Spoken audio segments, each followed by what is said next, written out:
नमस्कार। आज हमारे सामने है प्रिया सरस्वती वर्मा की किताब माँ के सपने मेरी जिंदगी। मतलब इसके कुछ खास हिस्से हैं और एक तरह से पूरी कहानी का खाका है। ये एक ऐसी कहानी है जहां कोई अपनी माँ के अधूरे सपनों को जीने की कोशिश करता है। हाँ, और ये स्रोत बताते हैं कि ये प्रिया जी के करीब 35 साल के जीवन का निचोड़ है। आंसू है इसमें, गुस्सा है, टूटी उम्मीदें भी हैं। लेकिन फिर उसी राख से उठती हुई एक आग भी है। तो चलिए इस पूरी भावनात्मक और संघर्षों से भरी यात्रा को थोड़ा गहराई से समझते हैं। बिल्कुल, हमारा इरादा यही है कि इन स्रोतों से प्रिया जी के जीवन के जो अहम पड़ाव रहे हैं, जो मुश्किलें उन्होंने झेली, और सबसे बढ़कर वो हिम्मत, वो जबरदस्त हौसला, उसे समझें। हाँ, वो हौसला जिसने उन्हें बार बार गिरने के बाद भी उठने की ताकत दी। सही बात है। ये सिर्फ एक व्यक्ति की कहानी नहीं है, ये तो दर्द से लड़ने और उसी संघर्ष से अपनी पहचान बनाने की एक मिसाल है ना? बिल्कुल। तो कहानी की शुरुआत होती है बचपन में, एक बहुत ही भयानक हादसा। हाँ। प्रिया जी सिर्फ 5 साल की थीं जब उनके पिता की हत्या हुई। हाँ। और वो भी उनके अपने दोस्तों ने की। अब विश्वसनीय लगता है ना? वजह सिर्फ उधार के पैसे वापस मांगना। हाँ। और इस एक घटना ने जैसे पूरे घर का माहौल ही बदल दिया। हाँ, और घर के अंदर की मुश्किलें भी कम नहीं थी। जैसे बड़ी बहन को ससुराल में परेशान किया जा रहा था, फिर बड़े भाई की शादी हुई तो घर में रोज के झगड़े शुरू हो गए। ऐसे माहौल में पढ़ाई करना, जरा सोचिए। और वो भी तब जब गांव में बिजली तक नहीं थी, मिट्टी के तेल का दिया और उसी की रोशनी में 12वीं तक पढ़ना। कमाल है।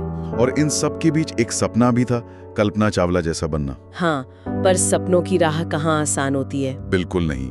उन्होंने IIT JEE और UPTU मतलब उत्तर प्रदेश टेक्निकल यूनिवर्सिटी दोनों के फॉर्म भरे। UPTU में एडमिशन मिल भी गया। अच्छा। हाँ, लेकिन तभी घर के अंदर से ही एक तरह की रोक लग गई। भाभी को डर था कि कहीं ये आगे ना निकल जाए, और बस उन्हें रोक दिया गया। ये तो बहुत दुख की बात है। मतलब सपना जैसे शुरू होने से पहले ही। हाँ, बिल्कुल। लगा कि सब खत्म हो गया। ऐसे में कोई हिम्मत कहाँ से लाए? और यहीं पर माँ की भूमिका वो सामने आती है। वो इस कहानी का एक तरह से केंद्र है। सही कहा। जब प्रिया जी बिल्कुल टूट चुकी थीं, उस वक्त माँ ने उनसे कहा वो शब्द जो शायद उनकी पूरी जिंदगी का सहारा बने, पढ़ लो बेटा, मैं नहीं पढ़ पाई पर तुझे जरूर पढ़ाऊंगी। तू पास होगी तो लगेगा मैं पास हो गई। ये सिर्फ शब्द नहीं थे, ये एक माँ का संकल्प था, है ना? बिल्कुल। ये वाक्य जैसे प्रिया जी के लिए एक रास्ता बन गया, एक गाइड बन गया। और कमाल की बात यह है कि जिस माँ को दुनिया शायद अनपढ़ कहती हो, वो अपनी बेटी के लिए सबसे बड़ी टीचर बनी। हाँ, उन्होंने किताबी ज्ञान नहीं बल्कि जिंदगी का सबक सिखाया, हालात से लड़ना सिखाया, अपनी कहानी खुद लिखना सिखाया। सही। इसके बाद पढ़ाई का सफर फिर शुरू तो हुआ, पर मुश्किलें कम नहीं हुई। समझौते करने पड़े, घर का तनाव वैसा ही था। हाँ, उन्हें लखनऊ यूनिवर्सिटी से BSc करना पड़ा, पर घर के झगड़े, गालियां, यहाँ तक कि कभी-कभी हाथ उठाने तक की नौबत, ये सब साथ साथ चलता रहा। सोचकर भी डर लगता है कि एक युवा लड़की पर क्या बीत रही होगी। हाँ, लेकिन शायद माँ के वो शब्द, वो उनके अंदर कहीं गूंजते रहे होंगे, मैं तुम्हें हारते हुए नहीं देखना चाहती, इतना पढ़ो कि खुद कमाओ। शायद इसीलिए उन्होंने रास्ता बदला। हाँ, हिम्मत नहीं हारी, कानपुर यूनिवर्सिटी से BA किया। ये हार नहीं थी, ये मंजिल तक पहुंचने के लिए रास्ता बदलना था। लक्ष्य तो वही था, अपनी पहचान बनाना। और इसी दौरान उनके मन में IAS बनने की इच्छा जागी। अच्छा। हाँ, शायद उन्हें लगा कि जब वो इतनी मुश्किलों से लड़ सकती हैं, तो ये परीक्षा भी पास कर सकती हैं। फिर वो दिल्ली गईं, सोशल वर्क में PG किया, PCS की परीक्षा दी भी। और नतीजा? अफसोस, कुछ ही नंबरों से रह गई। यहाँ अक्सर लोग टूट जाते हैं, पर प्रिया जी ने इसे अंत नहीं माना। नहीं, बिल्कुल नहीं। उन्हें बैंगलोर में नौकरी का एक मौका मिला। और यहाँ उनके इरादे बहुत साफ दिखते हैं। मतलब उनकी सोच पता चलती है। पहला, अपनी माँ को पहली बार हवाई जहाज में बिठाना। हाँ, माँ को वो आसमान दिखाना जिसका सपना वो खुद देखती थी। और दूसरा अपनी IAS कोचिंग की फीस के पैसे खुद जोड़ना, माँ पर और बोझ डाले बिना। ये जो आत्मनिर्भरता का संकल्प है ना, ये बहुत अहमियत रखता है। वाकई आत्मनिर्भर बनना। लेकिन कहते हैं ना, जिंदगी हमेशा हमारी प्लानिंग के हिसाब से नहीं चलती।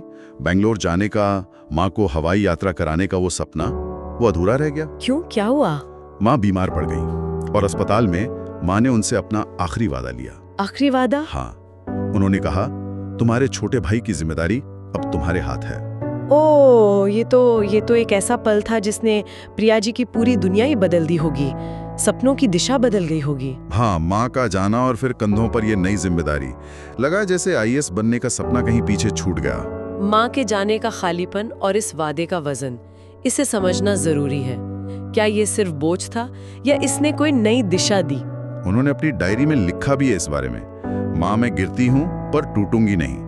ये शब्द दिखाते हैं कि अंदर कितना संघर्ष चल रहा था। हाँ, पर हार न मानने का संकल्प भी उतना ही मजबूत था। रास्ता मुश्किल जरूर था, पर पीछे हटना वो विकल्प नहीं था। बिल्कुल। और ये वाकई दिलचस्प है कि कैसे एक वादा जो पहली नजर में बोझ लग सकता है, वो किसी के लिए पंख भी बन सकता है ना। हाँ। अगर उसे सही तरह से देखा जाए तो वो बोझ नहीं रहता, वो एक मकसद बन जाता है, एक दिशा दे देता है। प्रिया जी के लिए शायद यही हुआ। लेकिन मुश्किलें वो अभी खत्म नहीं हुई थी। माँ की मौत के सिर्फ 6 महीने बाद परिवार पर एक और दुख आ पड़ा। एक और? क्या हुआ? उनके बड़े भाई ने आत्महत्या कर ली। हे भगवान, क्यों? वजह फिर वही, पैसों को लेकर विवाद, पत्नी से अनबन, और दुख की बात यह कि उनके अंतिम संस्कार में भी परिवार के ही कुछ लोगों ने रुकावट डालने की कोशिश की। ये तो रिश्तों की बहुत कड़वी सच्चाई है जिसका सामना उन्हें बार बार करना पड़ा। हाँ, उन्होंने इसके खिलाफ 5 साल तक कानूनी लड़ाई भी लड़ी। 5 साल? जी। लेकिन फिर उन्हें एक बहुत मुश्किल फैसला लेना पड़ा, समझौता करने का। समझौता? क्यों? शायद ये सोचकर कि अब जिंदा लोगों की जिम्मेदारी निभाना ज्यादा जरूरी है। अतीत की लड़ाइयों में उलझे रहने से अच्छा है आगे बढ़ना। इसे हार की तरह देखना शायद सही नहीं होगा। ये असल में प्राथमिकताओं का चुनाव था कि कौन सी लड़ाई लड़ने लायक है और कौन सी छोड़ देने लायक। सही कहा। और उन्होंने माँ को दिया अपना वादा पूरा किया। पहले छोटे भाई को संभाला, उसकी शादी करवाई, उसका काम शुरू करवाया, माँ की बात रखी। हाँ, पहले भाइयों को संभालना, फिर अपना घर। बिल्कुल। उनकी एक बात यहाँ बहुत गहरी लगती है, जो उन्होंने शायद महसूस करके लिखी होगी। परिवार का बोझ मैंने अपनी पीठ पर नहीं, अपने सीने में उठाया। हाँ, ये बहुत जरूरी बात है। इसका मतलब है कि उन्होंने जिम्मेदारियों को सिर्फ ढोया नहीं, बल्कि उन्हें अपनेपन से, दिल से निभाया, बोझ समझकर नहीं। इससे शायद उनके कदम भारी नहीं हुए, बल्कि उन्हें आगे बढ़ने की ताकत मिली। सही कहा। भाइयों की जिम्मेदारी निभाने के बाद फिर परिवार और समाज का दबाव, शादी हुई। अच्छा। लेकिन मन में एक डर हमेशा था कि कहीं उनकी कहानी भी उनकी बहन या भाई जैसी ना हो जाए। उन्होंने 3 साल तक कोशिश की, एक आदर्श पत्नी बनने की, पति का ध्यान रखना, आर्थिक मदद करना, देर रात तक इंतजार करना, सब कुछ। लेकिन चौथे साल रिश्ते में दरार आ गई। उन्हें नौकरी मिली थी और इसकी खुशी मनाने वो अपने कुछ दोस्तों के साथ, जिनमें लड़के लड़कियां दोनों थे, रेस्टोरेंट गई थी। बस इतनी सी बात पर बड़ी कि पति ने उन पर हाथ उठाने की कोशिश की।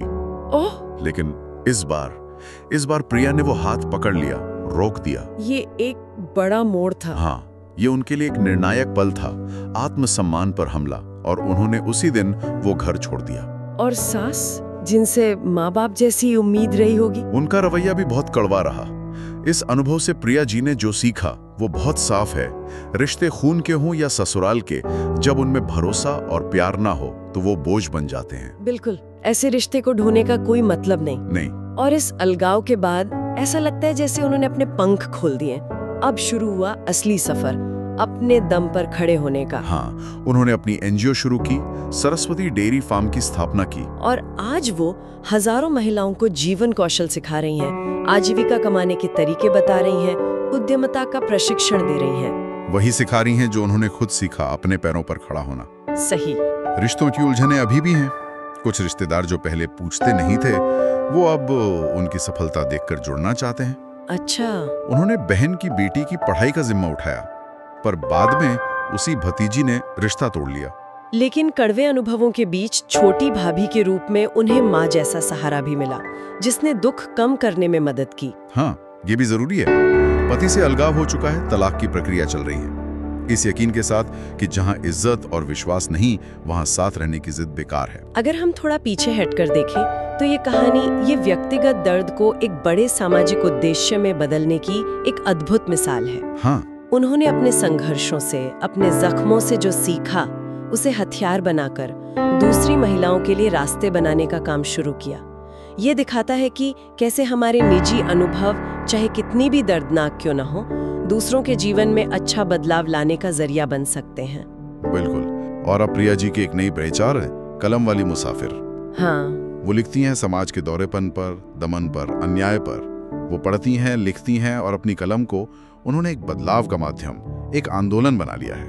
उनका मिशन अब बिल्कुल साफ है, महिलाओं को आत्मनिर्भर बनाना, उन्हें सही शिक्षा और दिशा देना, और सबसे जरूरी उनमें जीने की हिम्मत पैदा करना।